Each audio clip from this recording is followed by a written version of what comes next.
Oi, é da abordagem social?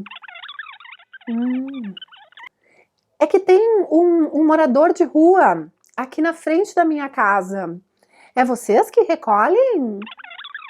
Sim, entendo. É que tem uns aqui perto sempre, ninguém faz nada, moça, sabe? Ninguém faz nada. Não, ele só fica aí parado, não faz nada, fica vadiando aí parado. Tá, mas o que eu quero saber é se é vocês mesmo que recolhem. Tá, mas então não tem como vocês virem coletar ele? Sim, caro colega, são frequentes as ligações solicitando para recolher, retirar e até coletar as pessoas em situação de rua. Quem trabalha no serviço de abordagem social que o diga. Vamos ver de onde isso vem? Eu sou Ana Pincolini e esse é o Suas Conversas.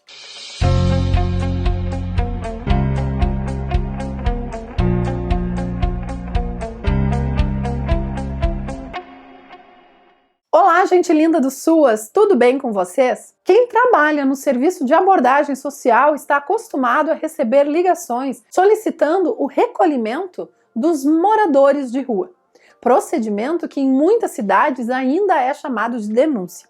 São situações em que a comunidade liga dizendo que está fazendo contato para denunciar um morador de rua que está em frente à sua casa. Geralmente as pessoas esperam que o serviço especializado de abordagem social vá lá no local e retire a pessoa instantaneamente. A intenção é que essas respostas pontuais e reativas possam ficar cada vez mais raras e sejam substituídas por ações mais planejadas.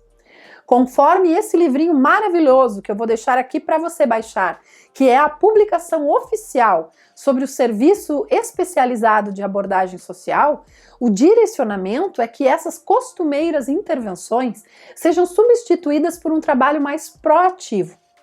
A concepção de abordagem social que encontramos nessas orientações técnicas se baseia na presença continuada, proativa e ativa da equipe nesses espaços públicos, circulando nos itinerários, mapeando territórios, antecipando-se às demandas que possam surgir. Nesse processo de circular pela cidade, de ir ao encontro das pessoas em situação de rua, vão se formando os vínculos, que são a base do trabalho, e vai acontecendo um atendimento qualificado no espaço da rua. É esse atendimento qualificado que vai permitir que a gente dê respostas mais contextualizadas e que transcendam o mero recolhimento das pessoas. Entrar em situação de rua normalmente é um processo demorado. Sair da situação de rua também. Por isso, exige construção de vínculo de confiança, constância e persistência. Quando a comunidade vê a presença constante da equipe, quando ela vê essas ações proativas, também vai percebendo que o trabalho já está sendo feito e que a saída das ruas não é um processo simples. Muitas dessas expectativas de tirar o sujeito da rua, da frente da casa, mesmo sem saber para onde ele vai, desde que ele desapareça da frente da pessoa, são expectativas que são fruto da história das pessoas em situação de rua no nosso país. Eu convido você a fazer essa viagem histórica junto comigo.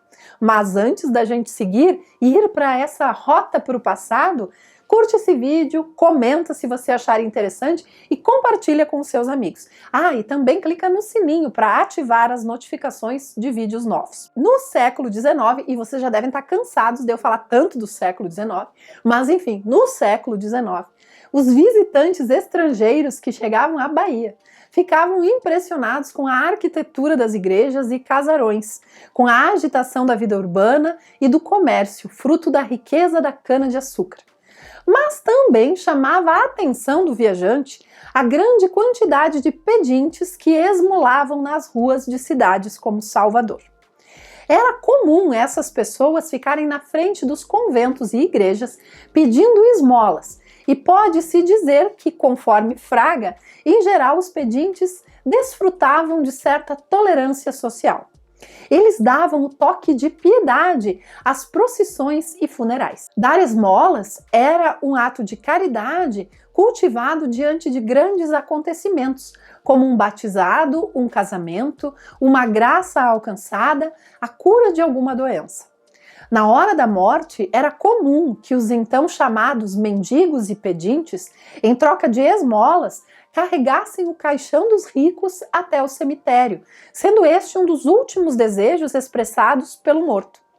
Na reportagem da revista História Viva, de setembro de 2014, o professor Walter Fraga escreve, abre aspas, Rosa Angélica do Sacramento, a um dia de sua morte, ocorrida em 5 de agosto de 1829, declarou que pretendia ser sepultada sem a menor pompa e conduzida por 4 mendigos, os mais necessitados e desprezíveis que existissem na vila de Cachoeira, disse ela. Outro exemplo citado pelo professor foi o de Antônio Pereira da Silva, capitão do 1º Regimento de Milícias, que declarou em seu testamento o desejo de que no dia de seu sepultamento dever-se-ia repartir com mendigos e mendigas a importância de 100.000 réis, que o fizessem com a maior discrição possível, sem ajuntamentos deles à vista dos motins que se fazem nessas ocasiões. Em geral, os pedintes se aglomeravam nas portas das igrejas, na zona portuária e nas praças e ruas mais movimentadas. Havia uma relação de proximidade entre os pedintes e as famílias de outras camadas sociais, sendo que algumas famílias tinham os seus fregueses, como diziam, ou seja, davam roupas, esmolas e comidas para pessoas que iam 1 ou 2 vezes por semana nas suas casas buscar essas doações. Esses mendigos de família, entre aspas, eram também chamados de devotos, assinalando aí o caráter religioso da esmola. Na verdade, existiam basicamente 3 tipos de pedintes. O pedinte de porta de igreja, o pedinte com freguesia certa e o pedinte de porta em porta. Isso começa a mudar na segunda metade do século XIX, quando a simbologia sagrada da esmola vai sendo substituída pela percepção de perigo e ameaça à ordem social. Começam a surgir argumentos de que a caridade levava à ociosidade, contrariando a ética do trabalho. Os pedintes, então, passaram a ser considerados classes perigosas e a vigilância e a repressão passaram a retirá-los de seus pontos estratégicos nas cidades. Esse controle relacionava-se tanto à preocupação com tumultos, brigas e assaltos, quanto às nascentes teorias higienistas, considerando as aglomerações humanas como focos de transmissão de doenças. É essa nova forma de percepção que estará na base da fundação de instituições chamadas asilos de mendicidade. Um desses asilos foi fundado em Salvador, no edifício Quinta dos Lázaros, em 1876. A nova política tinha como norte a retirada dos pedintes das ruas, colocando-os fora da zona urbana. Também havia um viés repressivo aos que vagavam pelas ruas, prática chamada de vadiagem. Estes eram presos e afastados, tidos como prejudiciais à ordem pública. No entanto, a política de enclausuramento, tanto em cadeias quanto em asilos de mendicidade, não foi efetiva, já que a quantidade de pessoas esmolando nas ruas era muito maior do que a capacidade dessas instituições de recebê-las. A mesma discussão sobre a abertura de um asilo de mendicidade ocorreu aqui no Rio Grande do Sul, tendo sido criados 2 asilos, um em Pelotas, em 1894, e outro em Porto Alegre, em 1898.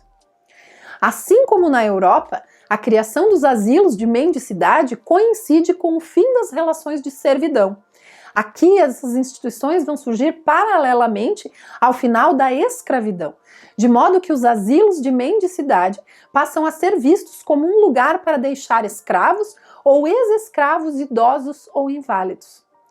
Assim, a prática de recolher ou isolar as chamadas classes perigosas e a associação com caso de polícia tem a ver com a repressão à chamada vadiagem, considerada um crime na época. Muito mais do que controlar a pobreza, o foco das ações era controlar os pobres. No entanto, a história recente, em especial a mobilização nacional do movimento das pessoas em situação de rua, que culminou na política nacional de atenção a esse segmento, como a gente falou no vídeo anterior, tem apontado caminhos relacionados ao protagonismo e à construção coletiva, tentando romper com a invisibilidade e com essa trajetória de higienismo. Não é desejável que pessoas em situação de rua permaneçam invisíveis como parte da paisagem urbana, mas também não é desejável que o olhar dado a elas seja o de retirar, recolher ou coletá-las da rua, como se essa fosse a mágica solução. A criação de vínculo, a construção de espaços de confiança, o mapeamento da cidade e das trajetórias de rua, o percurso e os itinerários e as aquisições materiais e relacionais que ocorrem nesse espaço-tempo do atendimento na rua parecem ser uma possibilidade de costura de novas trajetórias e de novas respostas a essa situação de risco pessoal e social por violação de direitos. E você, o que acha disso? Bem, eu vou ficando por aqui, espero que esse vídeo tenha contribuído com o seu trabalho no SUAS. Curta, compartilhe com outros colegas e inscreva-se aqui no canal, caso ainda não seja inscrito. A gente se vê na próxima conversa.